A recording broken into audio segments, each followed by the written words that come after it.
오늘 우리에게 주시는 하나님 말씀은 레위기 9장 1절부터 24절입니다.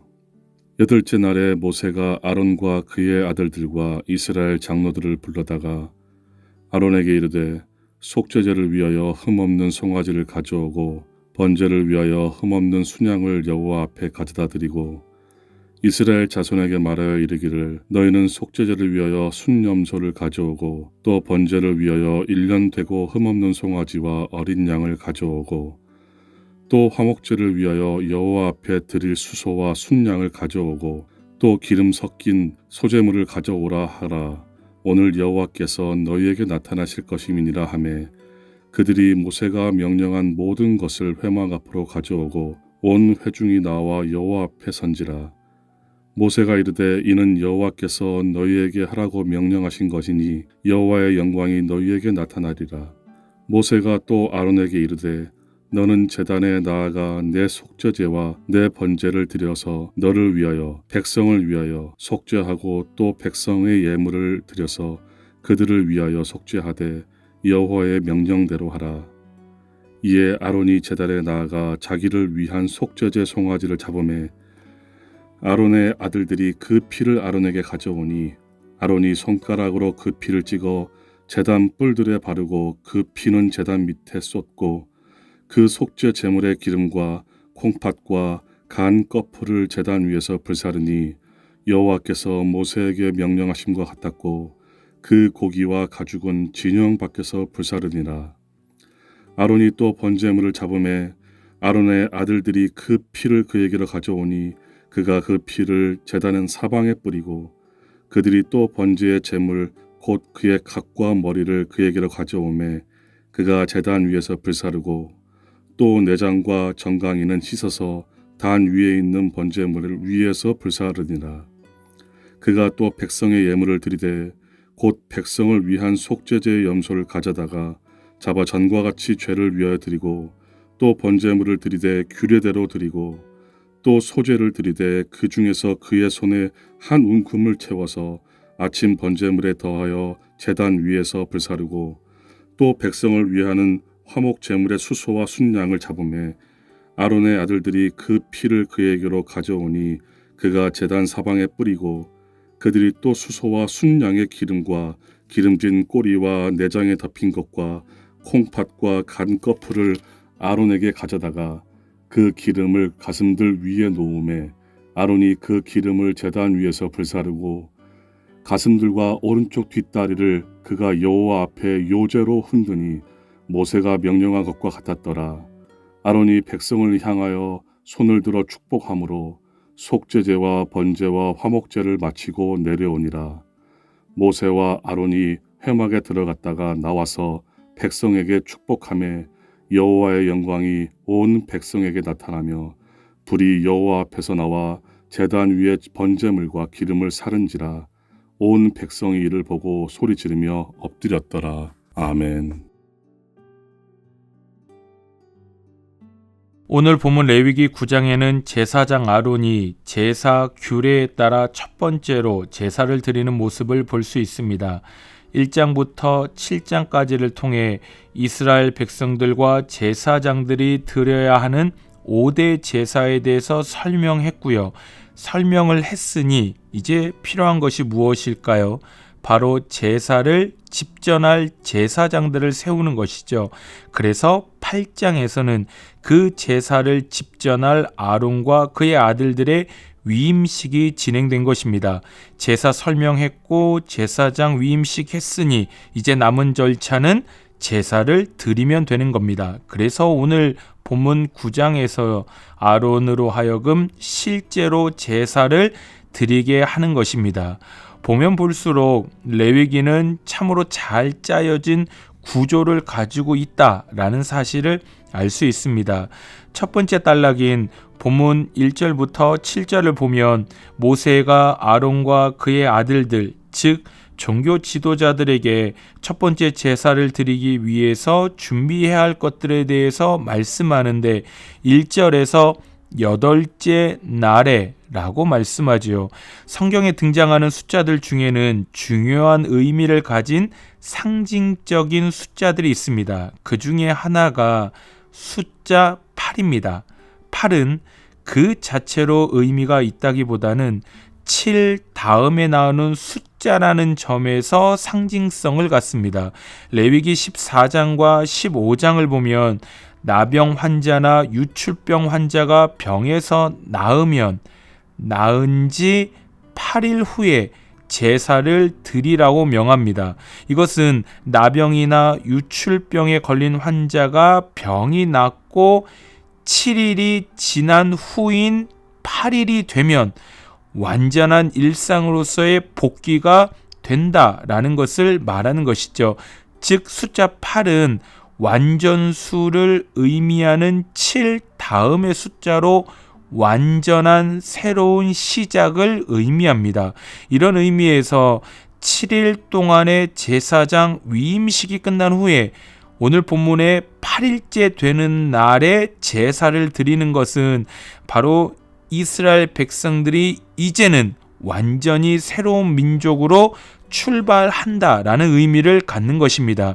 이제 이 백성은 제사하는 백성으로 예배하는 백성으로서의 삶의 양식을 가지고 살아가게 될 거다라는 것이죠. 그 어떤 다른 신들이 아닌 오직 하나님만을 예배하고 경배하며 살아가는 삶의 양식을 가진 사람들이 바로 하나님의 백성 이스라엘이다 라는 것을 말하는 것입니다. 결국에 예배하며 사는 삶은 우리의 근본적인 정체성이라 할 수 있겠습니다. 그래서 예배는 참으로 중요합니다. 본래 정체성이 흔들리면 모든 것이 혼란해지지 않습니까? 예배의 삶이 흔들리면 다른 모든 삶이 흔들릴 수밖에 없는 겁니다. 전 영국의 대주교인 윌리엄 템플이 이런 말을 했습니다. 우리가 하나님께 예배하면 하나님의 거룩하심을 경험하게 되어 우리의 양심이 살아나며 우리의 상상력도 하나님의 아름다우심을 경험함으로써 깨끗이 정화되며 우리의 의지 또한 하나님의 목적에 전적으로 헌신할 수 있게 된다.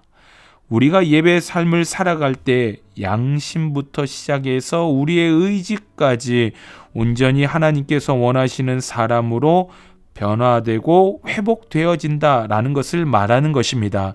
소망합니다.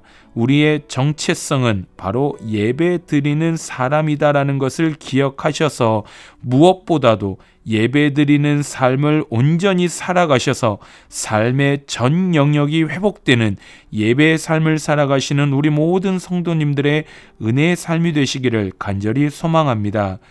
다음으로 두 번째 단락에 해당하는 8절부터 14절을 보면 이제 대제사장 아론이 자신을 위해 속죄제와 번제를 드리는 모습을 보게 됩니다.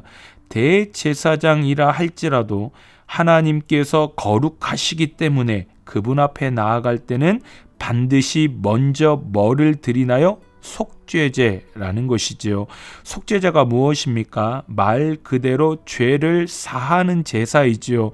이 속죄제를 통하여 죄를 사하고 난 후에 하나님 앞에 나아가라는 것입니다. 그리고 두 번째로 드리는 번제는 무엇입니까? 번제는 기본적으로 제물의 모든 것을 태우는 제사입니다. 전적 헌신을 의미하지요.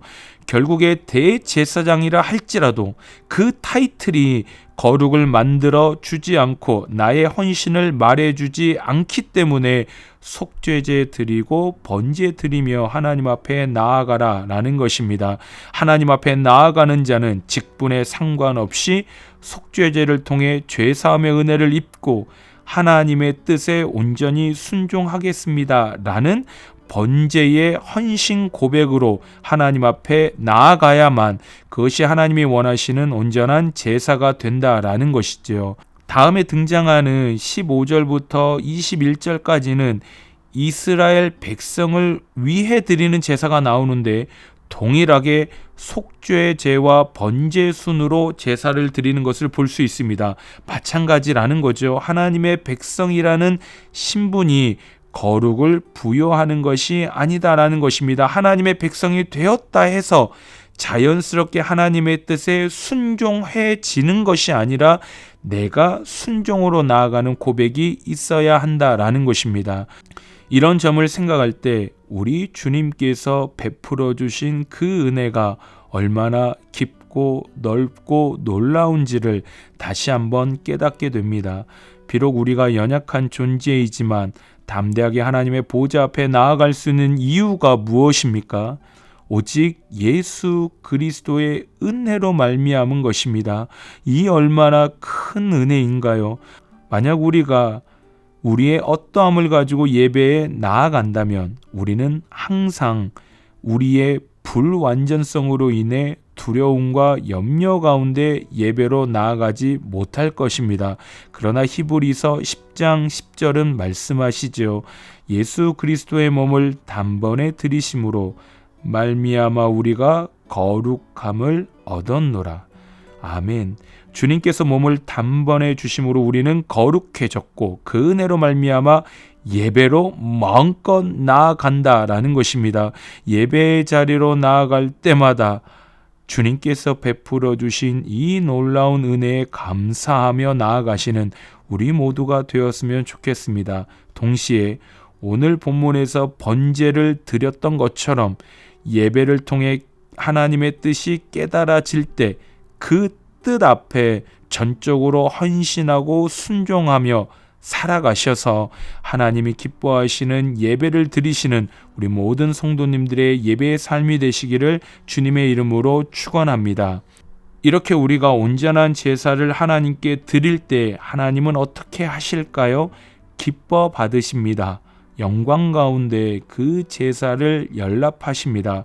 오늘 본문 22절부터의 말씀을 보면 제사를 마치고 내려가니 여호와의 영광이 온 백성에게 나타나며 불이 여호와 앞에서 나와 제단 위에 번제물과 기름을 사르게 되고 이 모습을 보고 온 백성이 소리 지르며 엎드려졌다라고 말씀합니다. 제단 위의 제물들은 모두 제사를 드린 사람들을 상징하지요. 그러니 하나님께서 제사를 드린 사람들의 마음과 헌신의 고백을 기쁘게 받으셨다라는 의미로 제단에 불이 내려진 겁니다. 하나님께서 원하시고 기뻐하시는 제사 규례에 따라 드려지는 제사를 하나님께서는 기뻐 받으십니다. 그래서 7절에서 모세가 강조하며 명령합니다.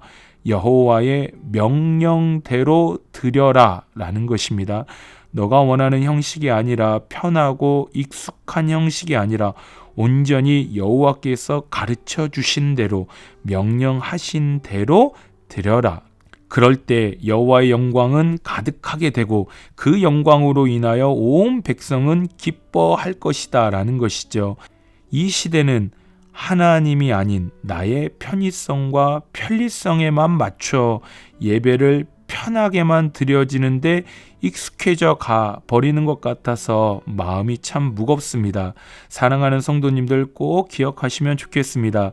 예배를 받으시는 분은 내가 아닙니다. 우리가 아닙니다. 오직 하나님 한 분뿐이십니다. 그러니 내가 편하고 내가 원하는 형식이 아니라 하나님께서 가르쳐 주시고 원하시고 기뻐하시는 예배 규례에 따라 온전한 예배를 드리는 모든 성도님들의 예배가 되시기를 소망합니다.